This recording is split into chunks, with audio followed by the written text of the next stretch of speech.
going to talk about Olympics right now and some of the technology breakthroughs that you may have seen this summer. You know, innovation in production and technology is revolutionizing the way we broadcast the Olympics. Every 2 years, it's getting better and better.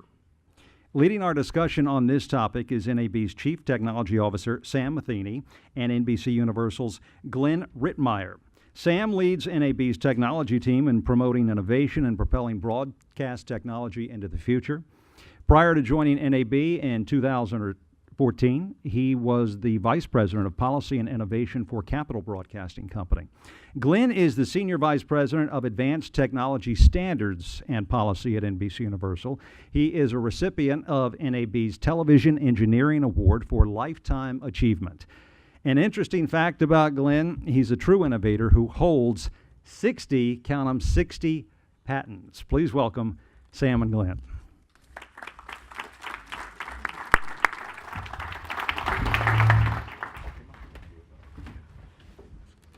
All right. So Glen, thank you for being here and talking about NBC Universal's amazing coverage of the Olympics this year. I believe I read that over 6,700 hours of live coverage was provided from the Olympics, and the way the games have covered has really evolved over the past few years. Maybe you can tell us about some of the innovative ways that NBC covered the games this year. Sure, Sam. First, thank you for having us here, and we're pleased to be part of today's event. As you mentioned, over 6,700 hours of programming, and that programming was delivered over broadcast networks, NBC and Telemundo, as well as many of our cable channels, including NBC Sports Network, the Golf Channel, MSNBC, CNBC, and other cable channels, as well as our digital platforms. So an Olympic-sized event is certainly the biggest event in media, and that amount of programming, of course, is pretty spectacular. We're proud to bring it to the American public. Yeah, no, and you did a phenomenal job on all of those platforms. Now, one of the key innovations that I thought was on display, if you will, at the Olympics was the work that you all did with ultra-high definition and ultra-high definition production. So literally bringing the best possible pictures into the homes via broadcast. So what is ultra-high definition, and what does that mean, and what are the benefits that it provides to viewers? Great, thanks, Sam. Really the goal of a television technologist is to try and deliver the most realistic experience to our viewing audience. I always like to go back to the fact that television, as a word, means remote vision. It's creating that sense of being there and giving that to the audience. So the next generation of television is going to benefit from several improvements. First of all, we spoke earlier about 4K resolution, which is 4 times the pixels than an HD TV picture. Yep. So, lots of resolution and supporting big screens and very sharp, compelling pictures. Another advance that we're going to see is what we call high dynamic range. And that's the ratio between the brightest white and the blackest black. And new high dynamic range technologies can give over 20 times a brighter white than today's HD TV.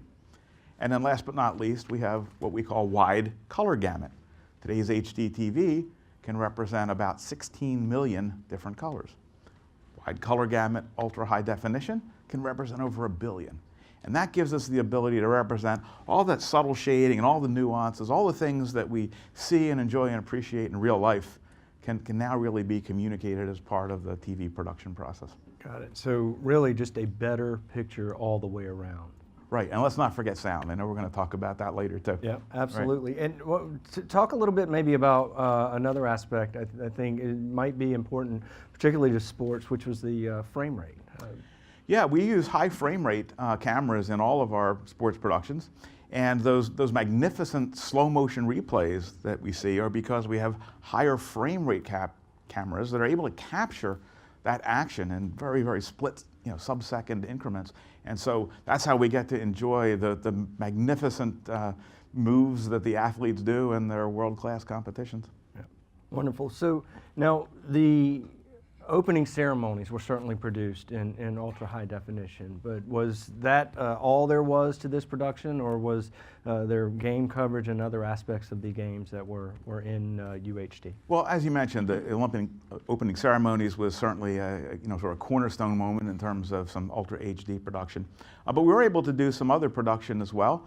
We had some track and field events, we had some swimming events, some basketball, some soccer, and some judo.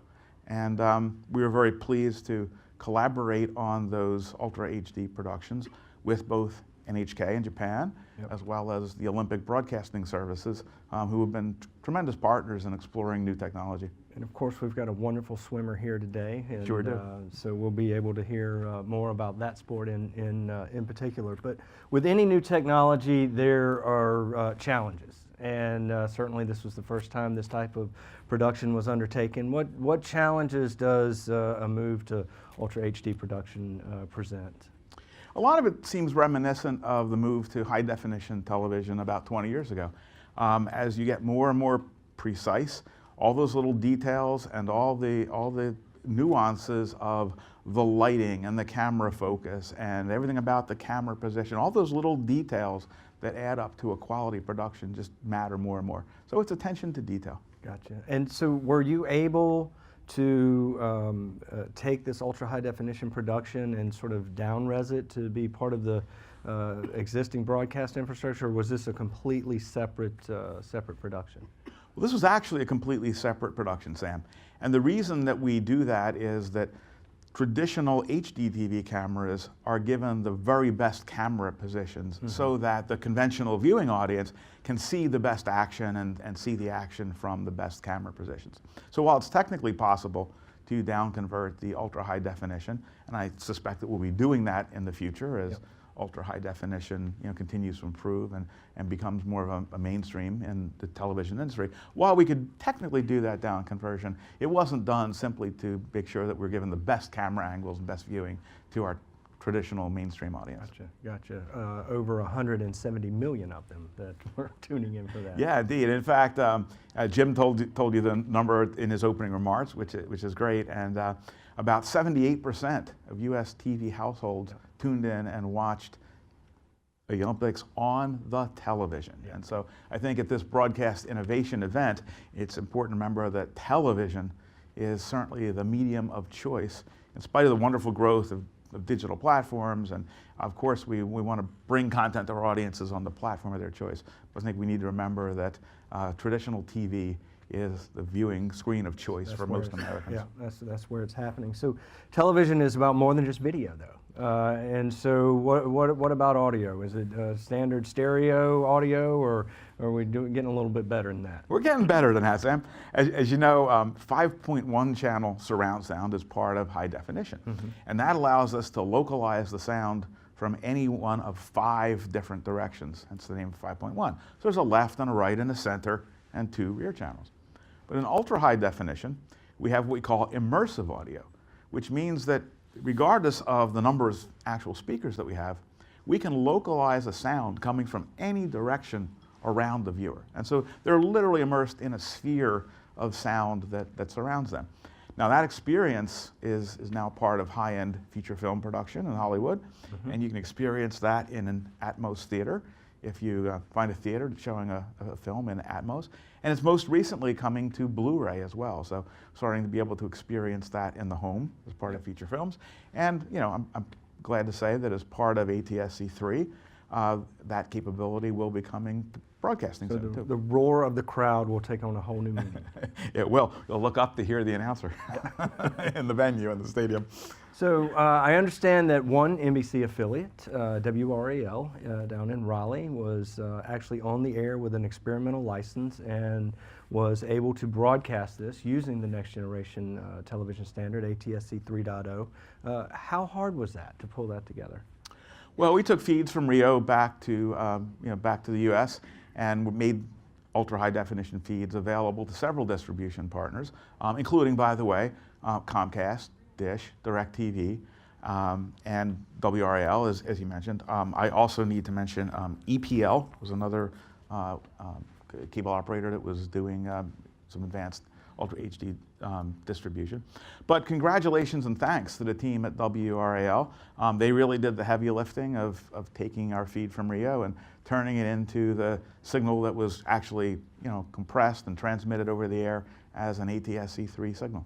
Yeah, great. And so the Olympics was a big event, the biggest event, but it was really the first event. What do you think is next for ultra high definition and the future of making this available? We still have some work to do on standards.